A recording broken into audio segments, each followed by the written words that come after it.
Bonjour à toutes et bonjour à tous, bienvenue sur ma chaîne Dominus Crypto, j'espère que vous allez bien mes amis, nous sommes le dimanche 15 octobre 2023, rapidement, on fait un petit tour sur les entreprises du Web3, de quelques entreprises du Web3 évidemment, on va parler de MetaMask, on va parler de Tether, on va parler de TorSwap, et puis on fera un petit peu un tour de sites qui vous parlent d'airdrop. Et on va aussi parler de finance sociale, qui expérimente beaucoup de choses. Ça avance, la finance sociale, ça avance énormément. Et justement, on va commencer par The Block qui nous parle de Frintex et de même X, avec justement des plateformes qui aimeraient bien les détrôner, pouvoir faire mieux qu'elles. Ça va être dur, Frintex est quand même bien implanté, ça permet à beaucoup de développeurs, de youtubeurs, de gens qui sont des influenceurs, on va dire, de gagner quand même pas mal d'argent à partir du moment où ils se servent de ça. Mais il y a des nouvelles plateformes qui poussent derrière, puisqu'elles essayent d'avoir des petites nouveautés dans la fonctionnalité.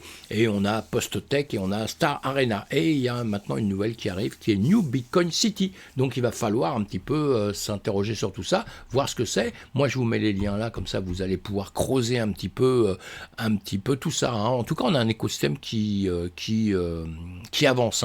Et sur ce genre de plateforme, ça avance bien. Maintenant, il va falloir les trier, savoir sur lesquels on va mettre nos pieds ou pas, etc. Donc, il faut bien les travailler dessus. Et parce qu'on n'est pas qu'un monde d'influenceurs, on est client justement aussi des influenceurs. Donc, tout ça, il faut que si ça amène de l'argent à des influenceurs, évidemment, il va falloir que ça amène quelque chose aussi aux clients. Donc, on voit tout ça entre nous en tout cas. Et vous, évidemment, que vous épluchez ce genre de choses pour en savoir un petit peu plus. C'est vraiment des nouveautés pour tout le monde, même si les choses ont quelques mois, 1 an, 2 ans, 3 ans pour certaines choses qui se développent. Vous voyez, c'est quand même, ça reste dans les nouveautés. Donc on a besoin de creuser tout ça, en savoir beaucoup plus. Et voilà. Mais ça se met en place, tout se met en place tout doucement. Donc c'est ça l'important un petit peu. On va parler de MetaMask. MetaMask avait pas mal de problèmes là. C'est le plus populaire des portefeuilles crypto, évidemment. Bon, tout le monde le connaît, MetaMask. Il a été temporairement retiré de l'application Store d'Apple. Bien que l'application soit revenue en ligne, ce serait temporairement à soulever des questions sur la réglementation et la disponibilité, évidemment, des applications crypto sur les plateformes grand public.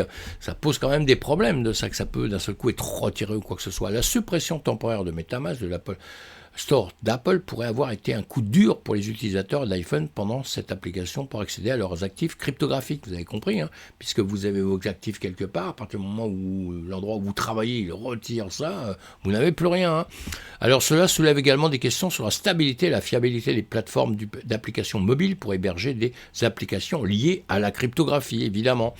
MetaMask et Apple n'ont pas encore fourni de détails sur les raisons du retrait. Donc on va attendre un petit peu, on va voir ce qui va se dire, on va revenir dessus, parce que sinon on va parler dans le vide.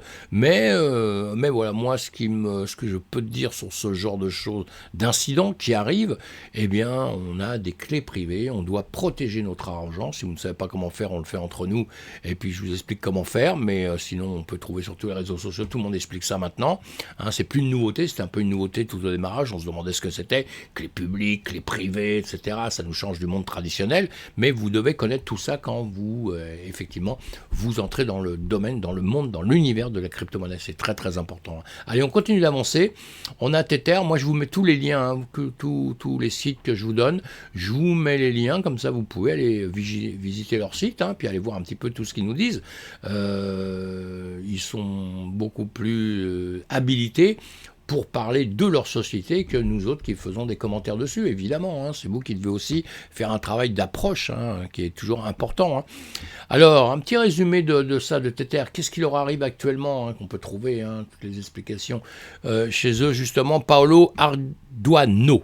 Alors, c'est le CTO de Tether, a été promu au poste de PDG de l'entreprise. Bon, ça, c'est une bonne nouvelle. Jean-Louis van der Velde, le PDG actuel, passera un rôle consultatif tout en restant PDG de Bitfinex. Vous l'avez compris. La promotion survient alors que Tether aspire à devenir une organisation centrée sur la technologie et à élargir son champ d'action dans divers secteurs, notamment l'énergie et l'exploitation minière de Bitcoin.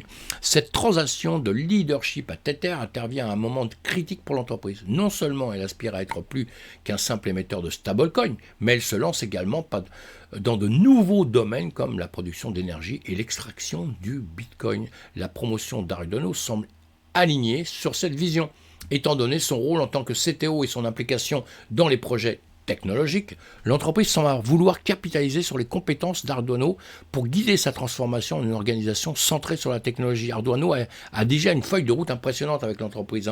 Ayant rejoint Bitfinex en 2014 et Tether en 2017, il a également été impliqué dans des projets clés de Holmpunch et Kit, qui ont vu des investissements substantiels de la part de Tether et Bitfinex. L'accent sur une collaboration plus étroite avec les régulateurs montre également que l'entreprise cherche à établir un terrain plus solide en matière de conformité. Et ça, c'est très très important dans les entreprises. Voilà, donc on va suivre tout ça de près. Voilà. Qu'est-ce que ça peut nous dire d'autre qu'il continue à... indique clairement que la technologie sera au cœur de la stratégie future de Tether, oui, évidemment, ce qu'on a déjà dit. Donc voilà, je lisais en même temps un autre article dessus, la fin d'un article dessus. Voilà, maintenant on va parler de TorSwap. Vous allez suivre tout ça, évidemment. Moi, je vous donne les titres un petit peu, je vous fais des petits comptes rendus, je vous dis un petit peu ce que je pense de tout ça à longueur de temps, sans quoi que ce soit. Je ne vends aucun produit, je ne suis pas là pour vous vendre des produits, je suis là pour vous informer sur ce qui se passe dans notre écosystème. Et là, on a TorSwap qui reprend ses activités en excluant les utilisateurs des pays sanctionnés. TorSwap, on en a déjà parlé un petit peu, vous voyez. Eh bien, c'est un échange décentralisé interchaîne sur le réseau TorChain et a mis à jour ses conditions de service pour exclure les utilisateurs des pays sanctionnés par les États-Unis, le Royaume-Uni ou l'Union européenne. Cette décision fait suite à la suspension temporaire de son interface après qu'un pirate ait utilisé la plateforme pour convertir d'importantes sommes d'Ether en Bitcoin. Voilà, toutes ces sociétés qui ont des petits soucis comme ça, ou parfois des gros soucis, surtout si c'est votre argent, quand c'est celui des autres, ça paraît toujours petit souci. Quand c'est nos sous, ça paraît gros souci. Et donc, il faut les suivre pour voir un petit peu ce qui se passe chez elles. Et donc, la mise à jour des conditions de service TorSwap vise à renforcer la conformité réglementaire, notamment en empêchant le flux de fonds illicites. Le projet, c'est s'associer à un fournisseur de données anonymes pour identifier les utilisateurs provenant de pays sanctionnés, ajoutant ainsi une couche supplémentaire de contrôle de la conformité. Les pays touchés par cette mise à jour comprennent la Biélorussie, le Myanmar, la Côte d'Ivoire, Cuba et plusieurs autres. La suspension antérieure de l'interface de TorSwap le 6 octobre était une réponse à une activité suspecte liée à un piratage FTX de 470 millions de dollars, on en a parlé à ce moment-là, évidemment, le pirate avait utilisé la plateforme pour convertir de grandes quantités d'Ether en Bitcoin dans un processus de blanchiment d'argent connu sous le nom de SoChain. Malgré la suspension, le pirate a réussi à déplacer des fonds via d'autres sites du réseau TorChain. Très embêtant tout ça. La mise à jour du protocole peut être aperçue comme une tentative d'Orshov de regagner la confiance des utilisateurs et des régulateurs en mettant en place des garde-fous supplémentaires. Il reste à voir comment ces changements seront accueillis par la communauté et si cela aura un impact sur l'utilisation de la plateforme. Je vous ai déjà dit dans le passé ce que je pensais de ça, qu'il fallait tout le temps être en méfiance. Après, encore une fois, c'est vous qui devez voir un peu ce que vous voulez faire ou pas faire. Donc on suit tout ça de près, encore une fois, on reviendra dessus. Et la liste des meilleurs airdrops crypto à venir en 2023. Là vous avez CoinList et vous avez aussi Journal du Coin qui vous parle des airdrops crypto. Les airdrops crypto, c'est des choses importantes un peu dans notre écosystème. Il y a des gens qui adorent ça. Dedans vous avez MetaMask. Airdrop MetaMask, voilà, l'airdrop Tsunami Finance, vous avez Layer 0, voilà, donc vous en avez plusieurs, je vous conseille d'aller voir ces sites, encore une fois, j'ai aucun intérêt chez eux, du tout, ni dans les airdrops, ni dans quoi que ce soit, Journal du Coin aussi, mais je trouve que c'est intéressant, ils en parlent d'une manière claire, et donc voilà, intéressant, voilà, je suis là pour diffuser des informations, et c'est ce que je fais. Dans tout ça, il peut y avoir des choses importantes et intéressantes, mais encore une fois, on les approfondit, on ne fait pas en 2 secondes, c'est pas parce qu'un journal vous dit « Ah oui, tiens, ça c'est génial que voilà, il faut aller plonger dessus.